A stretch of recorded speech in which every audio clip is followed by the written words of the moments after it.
ഒരു യൂട്യൂബ് വീഡിയോൻ്റെ സക്സസിൻ്റെ പ്രധാനപ്പെട്ട കാര്യം, അതായത് 80% കിടക്കുന്നത് ആളുകൾ എങ്ങനെ കമ്മ്യൂണിക്കേറ്റ് ചെയ്യുന്നു, എങ്ങനെ സംസാരിക്കുന്നു. ഇപ്പോൾ ഈ ഒരു കാലത്തൊക്കെ ഡെയിലി വ്ളോഗ്സൊക്കെ ഭയങ്കര ടഫാണ് സക്സസ് ആകാൻ വേണ്ടി. ഈ റീസെൻ്റ്ലി ഒരു വീഡിയോ കണ്ടിട്ടുണ്ടായിരുന്നു. അതിൽ അവരുടെ സംസാരം അടിപൊളിയായിരുന്നു. കുട്ടികളെ കാണിച്ചിട്ടാണ് ആ വീഡിയോ. എത്ര വ്യൂസ് അറിയോ? 15 ലക്ഷം മുതൽ അങ്ങോട്ടേക്ക് മില്യൺ കണക്കിന് വ്യൂസാണ്. മലയാളിയാണ്. മില്യൺ കണക്കിന് വ്യൂസ് വന്നിട്ടുള്ള ഒരു ചാനൽ കണ്ടിട്ടുണ്ട്. അതിലൊന്നുമില്ല, അവരുടെ സംസാരമാണ് അതിൽ മെയിനായിട്ട് വരുന്നത്.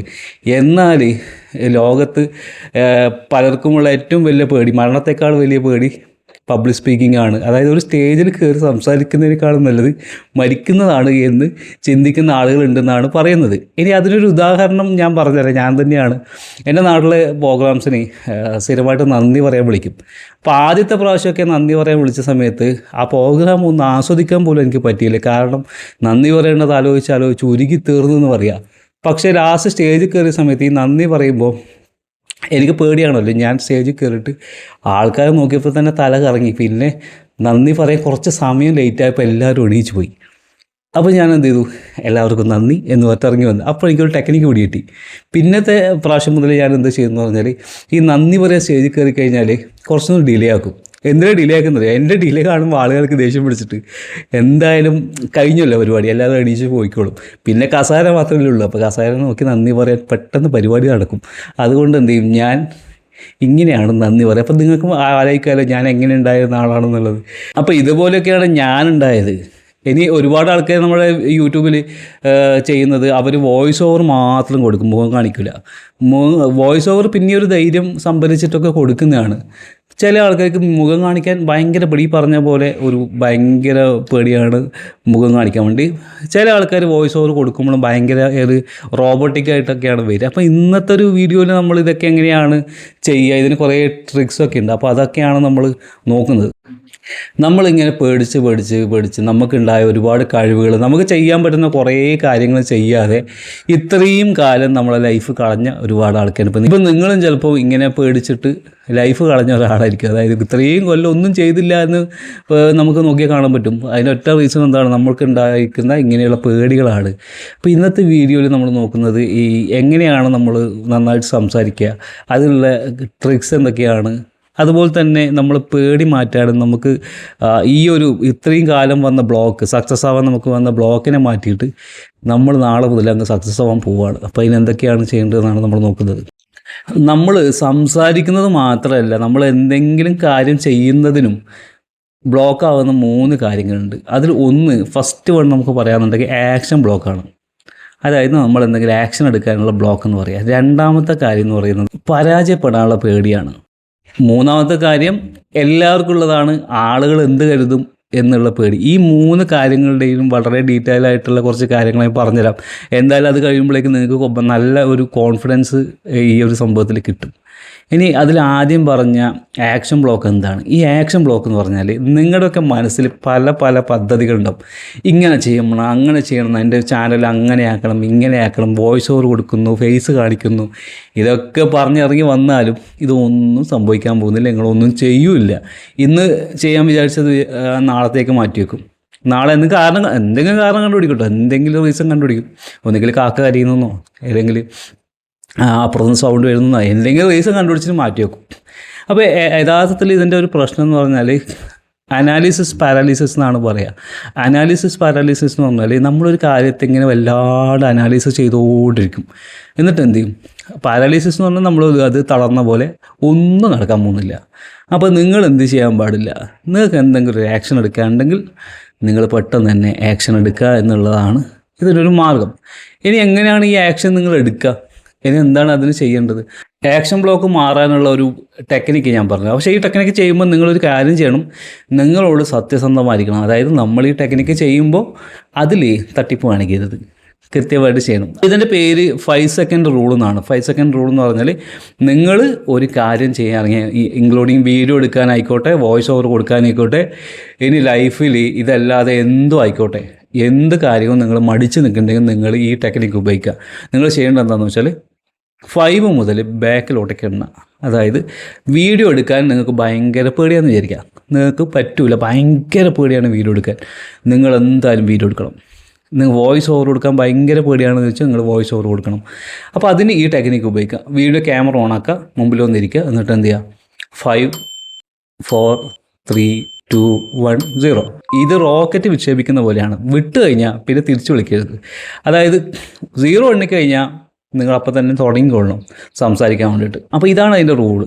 ഇനി എന്ത് സംസാരിക്കണം എന്നല്ല നിങ്ങളുടെ കൺഫ്യൂഷൻ, അത് പറഞ്ഞുതരാം.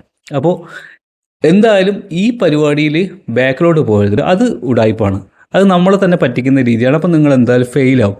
പകരം നിങ്ങൾ സംസാരിച്ച് തുടങ്ങുക. ഇനി നമ്മൾ പറഞ്ഞു വന്ന മറ്റൊരു കാര്യമാണ് പേടി, അതായത് ഫിയർ ഓഫ് ഫെയിലിയർ. നമുക്ക് തോക്കാൻ പേടിയാണ്. തോക്കാൻ പേടി എല്ലാവർക്കും ഇല്ല. ഇപ്പോൾ ജെൻസി ആയ കുട്ടികൾക്കൊന്നും തോക്കാൻ ഒരു പേടിയില്ല. തോക്കാൻ പേടി ആർക്കറിയും? ഈ കുറേ പ്രായമുള്ളവരൊന്നും പറയാൻ പറ്റില്ല. നമ്മൾ ഈ മില്ലേനിയംസും 18s ഒക്കെ ആയിട്ടുള്ള ആൾക്കാർക്കും 90s ഈ പ്രശ്നം. അവരെ സ്കൂളിൽ പഠിപ്പിച്ച് അങ്ങനെയാണ്, നിങ്ങൾ തോക്കരുത്, നിങ്ങൾ ഒരിക്കലും തോക്കരുത്, എപ്പോഴും പാസ്സായിക്കൊണ്ടിരിക്കണം, അങ്ങനെയൊന്നുമില്ല. നിങ്ങൾ തോക്കുക. നിങ്ങളിപ്പോൾ വീഡിയോ റെക്കോർഡ് ചെയ്യാൻ വന്നാലും വോയിസ് റെക്കോർഡ് ചെയ്യാൻ വന്നാലും എന്ത് ചെയ്യാൻ വന്നാലും നിങ്ങൾ ഫെയിലിയർ റെഡിയായിട്ട് വരിക. തോക്കും എന്ന് നിങ്ങൾ ഉറപ്പിച്ച് വന്നു, നിങ്ങൾ തോറ്റോട്ടെ, എന്താ പ്രശ്നം? തോൽക്കുക, എന്നിട്ട് അത് നോക്കുക, വീണ്ടും ശരിയാക്കുക. തോൽക്കുക, അത് നോക്കുക, വീണ്ടും ശരിയാക്കുക. എത്ര പ്രാവശ്യം ഒരാൾ തോക്കും? 3-4 പ്രാവശ്യം തോക്കും. 5ാമത്തെ പ്രാവശ്യം നിങ്ങൾ എന്താ സക്സസ് ആവും. അപ്പോൾ ആ ചാൻസ് നിങ്ങൾ എടുക്കാതെ എപ്പോഴും ജയിച്ചാലേ പറ്റുള്ളൂ എന്ന് പറഞ്ഞിട്ട് ഇരുന്ന് കഴിഞ്ഞാൽ നടക്കില്ല. അതുകൊണ്ട് എന്ത് ചെയ്യുക, തോക്കാൻ റെഡിയായിട്ട് വന്നു, തോറ്റോട്ടെ, അതിനെന്താ പ്രശ്നം? ഒരു കുഴപ്പമില്ല, തോക്കുന്നത് നല്ലതാണ്. തോൽക്കണം, തോറ്റാലേ നമുക്ക് സക്സസ് ആവാൻ പറ്റുള്ളൂ. ഞാനൊക്കെ എത്ര പ്രാവശ്യം ഞാൻ തോറ്റ് 2.5 കൊല്ലമാണ് സാഫ് സ്റ്റോക്ക് തുടങ്ങാൻ വേണ്ടിയിട്ട് വെയിറ്റ് ചെയ്തത്. എനിക്ക് വീഡിയോയിൽ പറയാൻ അറിയാത്തതുകൊണ്ട്, സംസാരിക്കാൻ അറിയാത്തതുകൊണ്ടാണ് ഞാൻ തോറ്റത്. അത് ഞാൻ ശരിയാക്കി വന്ന വഴികളാണ് ഈ പറഞ്ഞിരുന്നത്. നിങ്ങൾക്ക് 5 സെക്കൻഡ് റൂൾ നോക്കുക. ഇനി നമ്മളിതിൽ ഇടയിൽ പറഞ്ഞൊരു കാര്യം, എനിക്ക് എന്ത് സംസാരിക്കണമെന്ന് അറിയില്ല. അപ്പോൾ എന്ത് സംസാരിക്കണമെന്ന് അറിയാത്തവർക്ക് ഞാൻ പറഞ്ഞുതരാം. അതിൻ്റെ കൂടെ ഒരു കാര്യം കൂടി പറഞ്ഞുതരാം. പലർക്കും സ്വന്തം വോയിസ് ഇഷ്ടമല്ല.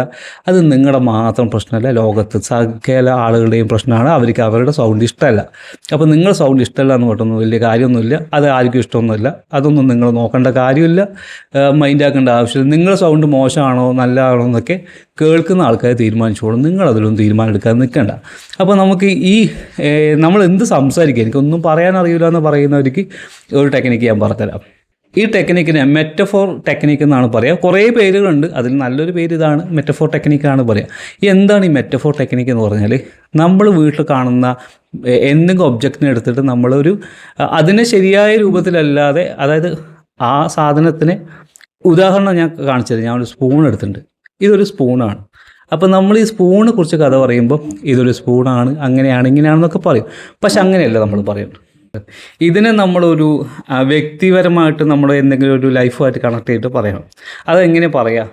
അപ്പോൾ ഇതിനൊരു കഥയുണ്ടാക്കണം, ഇൻസ്റ്റൻ്റായിട്ട് കഥയുണ്ടാക്കണം. കഥയുണ്ടാക്കണം എന്നുണ്ടെങ്കിൽ നിങ്ങൾ കഥയുണ്ടാക്കി പറഞ്ഞു, ഞാൻ ഇൻസ്റ്റൻ്റായിട്ട് കഥ ഉണ്ടാക്കി തരാം.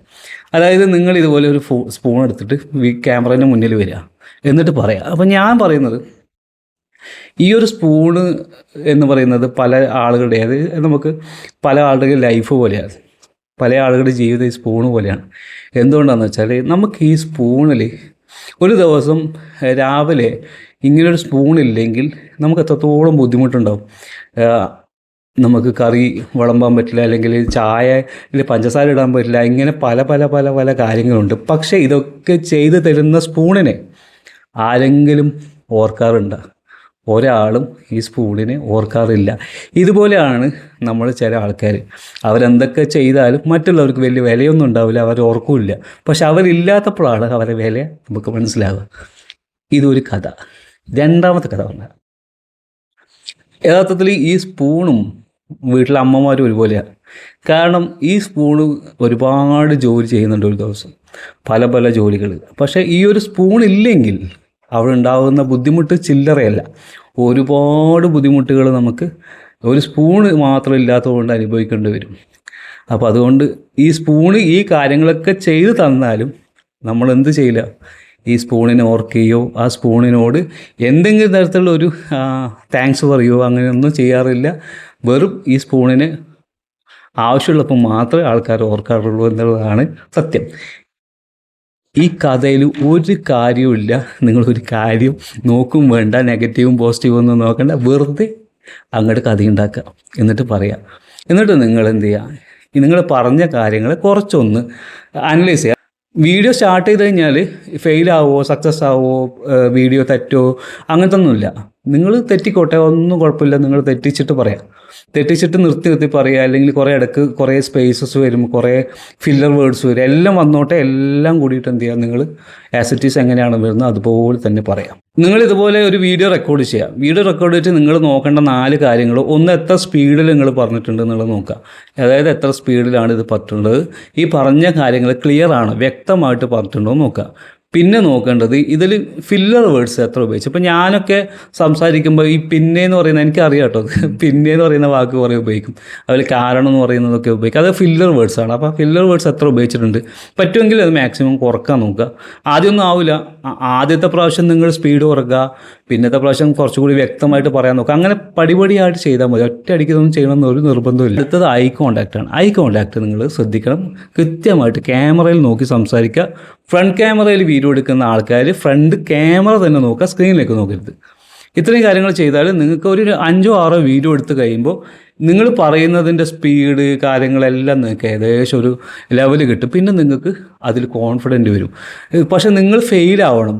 ഫെയിലായാൽ മാത്രമേ നിങ്ങൾക്ക് അതിൽ ഒരു കോൺഫിഡൻസ് ബിൽഡായിട്ട് വരുള്ളൂ. കാരണം ആദ്യം ഫെയിലായി, അടുത്ത പ്രാവശ്യം കുറച്ച് ശരിയായി, പിന്നെ ഫെയിലായി. അപ്പോൾ എന്തൊക്കെ ഫെയിലായി, എവിടെയൊക്കെ ഇമ്പ്രൂവ്മെൻറ്റ് വന്നു എന്ന് വേണമെങ്കിൽ നിങ്ങൾ നോട്ടിൽ എഴുതി വെച്ചോ. ഒരു നോട്ട് എടുക്കാനായിട്ട് എഴുതുക, എന്തൊക്കെയാണ് ഇതിൽ ഫെയിലിയർ, എന്തൊക്കെയാണ് അടുത്ത വീഡിയോ ഞാൻ സക്സസ് ആയിട്ടുള്ളത്. ഇങ്ങനെ വന്നു കഴിഞ്ഞാൽ ഉറപ്പായിട്ടും നിങ്ങൾ നല്ല രീതിയിൽ പ്രസൻറ്റ് ചെയ്യാൻ വേണ്ടിയിട്ട് പഠിക്കും. ഇനി ഇതിൽ ലാസ്റ്റിലെ കാര്യം, ആളുകൾ എന്ത് വിചാരിക്കും എന്നുള്ള പേടിയാണ്. അതായത് നമ്മളൊരു വീഡിയോയിൽ വോയിസ് ഓവർ കൊടുക്കുന്നു, നമ്മൾ വീഡിയോയിൽ ഫേസ് കാണിച്ച് സംസാരിക്കുന്നു. അപ്പോൾ ആളുകൾ എന്ത് വിചാരിക്കും, ഇതാണ് കാര്യം.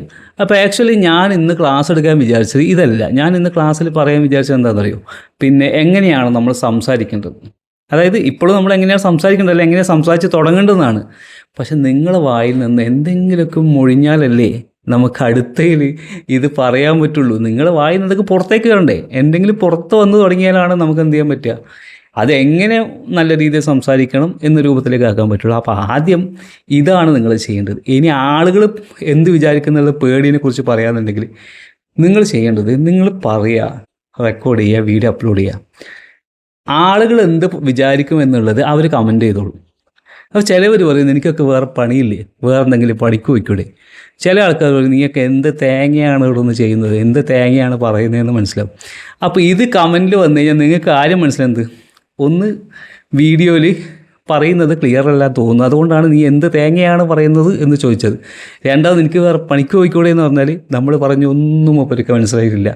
അതിൽ നിന്ന് മനസ്സിലാക്കുക എന്താ, നമ്മൾ പറയുന്നതൊന്നും ശരിയായിട്ടില്ല. അപ്പോൾ ഇവർ പറയുന്ന നെഗറ്റീവിനെ നിങ്ങൾ സെൽഫായിട്ട് ഇമ്പ്രൂവ് ചെയ്യാൻ ഉപയോഗിക്കുക. അവർ അവിടെ പറയട്ടെ, അവരിങ്ങനെ പറയുമ്പോൾ നമുക്ക് ഗുണം ചെയ്യും. കാരണം അവരവിടെ ഇരുന്നിട്ട് ഇങ്ങനെ നമ്മൾ കുറ്റവും കുറവ് കറക്റ്റ് കണ്ടുപിടിച്ചോളും. അപ്പോൾ നമ്മൾ പിന്നെ വീണ്ടും കണ്ടുപിടിക്കാൻ നിൽക്കേണ്ട ആവശ്യമില്ല, അവർ കണ്ടുപിടിച്ച് പറഞ്ഞു തന്നോളും. അപ്പോൾ ആ പറഞ്ഞു തന്നൊന്ന് അനലൈസ് ചെയ്തിട്ട് എന്ത് ചെയ്യുക, ഇമ്പ്രൂവ് ചെയ്ത് കൊണ്ടുവരിക. ഇങ്ങനെ നിങ്ങൾ ഈ ഫിയർ, അതായത് ആളുകൾ എന്ത് വിചാരിക്കുന്നുള്ള ഫിയറിനെ നല്ല പോസിറ്റീവായിട്ട് ഉപയോഗിച്ചാൽ മതി. അപ്പോൾ തന്നെ എന്ത് ചെയ്യും, നിങ്ങളെ ഓൾമോസ്റ്റ് ഇതുവരെ പറഞ്ഞതിൽ നിന്ന് ഒരു വോയിസ് ഓവർ കൊടുക്കാനുള്ള പേടിയും വീഡിയോയിൽ പ്രസൻറ്റ് ചെയ്യാനുള്ള പേടിയൊക്കെ ഒരുവിധം നിങ്ങൾക്ക് മാറിക്കിട്ടും എന്ന് ഉറപ്പാണ്. ഈ ഒരു ടെക്നിക്ക് വെച്ചിട്ട് ഒരു വീഡിയോ എടുക്കുക, എന്നിട്ട് അത് അപ്ലോഡ് ചെയ്തിട്ട് അൺലിസ്റ്റ് ആക്കിയിട്ട് അതിലേക്ക് പബ്ലിക് ആക്കിയോ, കുഴപ്പമൊന്നുമില്ല. പബ്ലിക് ആക്കിയ ആളുകൾ പറയുന്നത് എന്താണെന്ന് നോക്കാൻ വേണ്ടിയിട്ട് നിങ്ങൾ പബ്ലിക് ആക്കിയോ. ഇനി അല്ലെങ്കിൽ അൺലിസ്റ്റ് ആക്കിയാലും കുഴപ്പമൊന്നുമില്ല. അൺലിസ്റ്റ് ആക്കിയിട്ട് ഒന്ന് എനിക്ക് ലിങ്ക് വാട്സപ്പിൽ അയച്ചു തന്നാൽ മതി. അതിന് ഗ്രൂപ്പിലുള്ളവരാണെങ്കിൽ ഗ്രൂപ്പിൽ പോസ്റ്റ് ചെയ്താൽ മതി.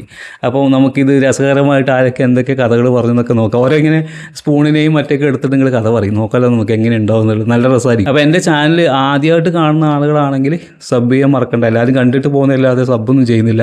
അപ്പോൾ എല്ലാവരും സബ് ചെയ്യുക. ഗ്രൂപ്പിൽ ജോയിൻ ചെയ്യാൻ താല്പര്യമുള്ള ആളുകൾക്ക് ഞാൻ ഡിസ്ക്രിപ്ഷനിലും ഫസ്റ്റ് കമൻറ്റിലും അതിൻ്റെ ലിങ്ക് ആഡ് ചെയ്യുന്നുണ്ട്. അതിൽ കയറിയിട്ട് നിങ്ങൾ ജോയിൻ ചെയ്യുക. എന്നിട്ട് ഇതുപോലെ വീഡിയോ ഒക്കെ റെക്കോർഡ് ചെയ്തിട്ട് അതിൽ പോസ്റ്റ് ചെയ്യുക. അപ്പോൾ നമുക്ക് എല്ലാവരെയും കാണാം. അങ്ങനെ പേടിയൊന്നും വേണ്ട. യൂട്യൂബേഴ്സായ ആൾക്കാർക്ക് അങ്ങനെ പേടിയൊന്നും പാടില്ല, ചമ്മലൊന്നും പാടില്ല. അതിന് ആരെന്ത് വിചാരിക്കും, അവരങ്ങനെ വിചാരിക്കും, ഇങ്ങനെ എല്ലാവരും വിചാരിച്ചോട്ടെ. വിചാരിക്കൽ തന്നെയാണോ നമുക്കുള്ള പണി, നമ്മളത് തന്നെയാണല്ലോ ഉദ്ദേശിക്കുന്നത്. അപ്പോൾ എന്തായാലും നിങ്ങൾ നല്ലൊരു വീഡിയോ ചെയ്യുമെന്ന് വിചാരിക്കുന്നു. അപ്പോൾ നിങ്ങളുടെ അഭിപ്രായങ്ങൾ കമൻറ്റ് ചെയ്യുക.